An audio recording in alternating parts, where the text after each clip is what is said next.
বন্ধুরা, good morning সকলকে। সকলে কেমন আছো? আশা করি ভালো আছো, সুস্থ আছো।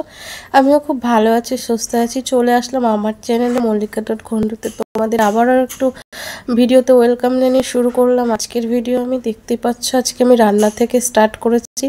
আসল কথা হচ্ছে বন্ধুরা, আমি আজকে রান্নায় আমি আজকে ভিডিওটা শ্যুট করিনি, ভিডিওটা শ্যুট করেছি শনিবারে।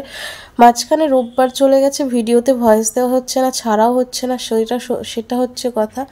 এটা হলো ফার্স্ট কথা। সেকেন্ড কথা হলো এটাই যে এত চাপের মধ্যে রয়েছি না, যে আমি ভিডিও করে রাখতে পারছি, কিন্তু ভয়েসের অভাবে না ছাড়া যাচ্ছে না। ভয়েস দেওয়ার অভাবে আর এডিট করার অভাবে ছাড়া হচ্ছে না, কারণ এত কাজের চাপ পড়েছে। আমার ছেলের এই যে পুজোর মুখে মুখে অনেকগুলো পরীক্ষার সম্মুখীন হতে হচ্ছে, তাই ওকে নিয়ে এদিকে ওদিকে ছোটাছুটি করতে হচ্ছে, যার ফলে না আমার এই ভিডিওটা এডিট করাও হচ্ছে না আর ভিডিওটা ছাড়াও হচ্ছে না। প্রথম কথা ছিল কালকে রোববার ছিল, গতকাল রোববার, আজকে সোমবার, আজকে সানডে, আজকে ভিডিওটা আমি ছাড়বো। আর রোববার যেহেতু মানে ভিডিওটার আমার সানডে ছাড়ার কথা ছিল, সে আমি ছাড়তে পারিনি, কারণ আমি ছেলেকে নিয়ে একটু শ্যামনগর পরীক্ষা দিতে গেছিলাম। একটা সায়েন্স কম্পিটিশন পরীক্ষা ছিল, সেখানেই গিয়েছিলাম। সেখানে আমার অনেকটা টাইম চলে যায়, আর ওখানে আমার এসব কাজ হয় না। বাইরে গেলে ছেলেকে নিয়ে যদি টাইম, মানে ছেলের কোনো কিছুতে যদি টাইম দেওয়া হয়, তাহলে আমি চেষ্টা করি যাতে ছেলের সেখানে আমার ফোকাসটা বা আমার ছেলের ফোকাসটা সেখানেই থাকুক। আমার এই ভিডিও সব তো কিছু দূরে সরিয়ে দিয়ে আমি ছেলেকেই টাইম দিই, সেরকম। তা যাই হোক, আমি ছেলেকে নিয়ে সেখানে গিয়েছিলাম দেখে আমার এই ভিডিওটা এডিট করে ছাড়া হয়নি, তাই আজকে ভিডিওটা ছাড়লাম। তোমরা সকলে কিছু মনে করো না। এই টাইমটা আমার যেমন প্রেশারের উপরে যেতে হয় পুরো পুজোর শেষ পর্যন্ত, কারণ হচ্ছে এই যে ছেলের একটা অ্যানুয়াল প্রোগ্রাম হয় স্কুলে, সেই প্রোগ্রামটাও প্রায় পঞ্চমীর দিন পরে, ষষ্ঠী, সপ্তমী, অষ্টমী, নবমী, দশমী, এখন পুজো চলবে। তা আমার প্রায় পঞ্চমীর আগের দিন হয়তো চতুর্থী বা পঞ্চমী এরকমইতে ছেলের প্রোগ্রামটা আছে, সেটা নিয়েও একটু চাপের মধ্যে রয়েছি।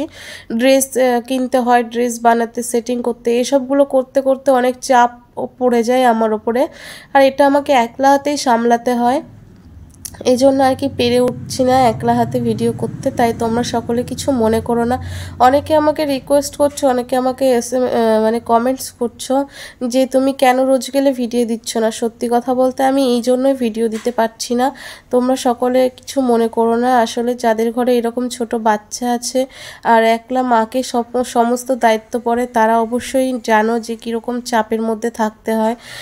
তাদেরকে আর নতুন করে কিছু বলার নেই। ওই জন্য আমারও সেই চাপটাই পড়ে, আমি একা একা সমস্ত দিকে সামলাতে হয়। যেহেতু তোমাদের দাদা হচ্ছে কাজে চলে যায়, ও পারে না সেই টাইমটা দিতে, আমাদেরকেও পারে না সেই টাইমটা দিতে, সমস্ত সব কিছু আমাকে একলা হাতেই সামলাতে হয়। এদিকে কাজে না গেলে খাবো কি? আর যে ভিডিও করছি তোমরা তো সকলেই জানো, এই ভিডিও থেকে আমার কোনো এখনও ইনকাম নেই।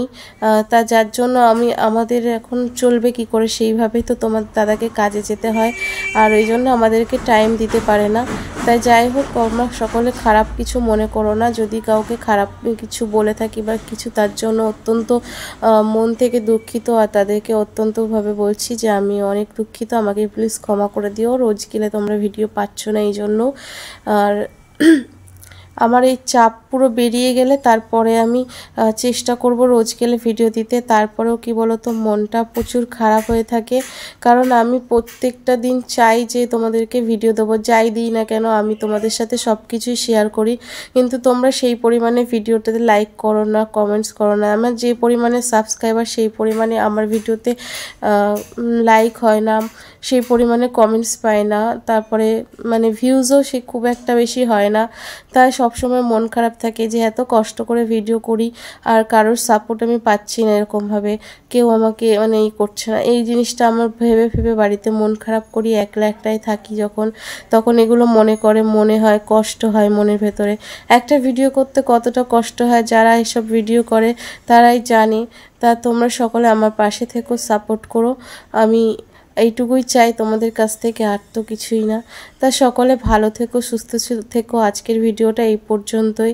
তোমাদের সকলের কেমন লাগলো অবশ্যই আমাকে কমেন্ট করে জানিও। ভালো লাগলে অবশ্যই একটা লাইক করে দিও, আর কমেন্টস করে বলো যে তোমাদের আজকের ভিডিওটা আমার কেমন লাগলো। আর যাই হোক, তোমরা সকলে সুস্থ থেকো। আজকের ভিডিওটা এই পর্যন্তই। আবার দেখা হবে কখনো নতুন আরেকটা ভিডিওয়, নতুন একটা টাইমে। আর ততক্ষণ পর্যন্ত তোমরা সকলে ভালো থাকবে, সুস্থ থাকবে, এই প্রার্থনাই করি। আর তো কিছুই নেই। শেষ পর্যন্ত ছেলেকে একটু বকাবকি করলাম যে ওর পরীক্ষার জন্য, তাই জন্য সেখানে বললাম, কিন্তু ছেলে আমার হেসেই উড়িয়ে দিল। তা যাই হোক, সকলে ভালো থেকো, সুস্থ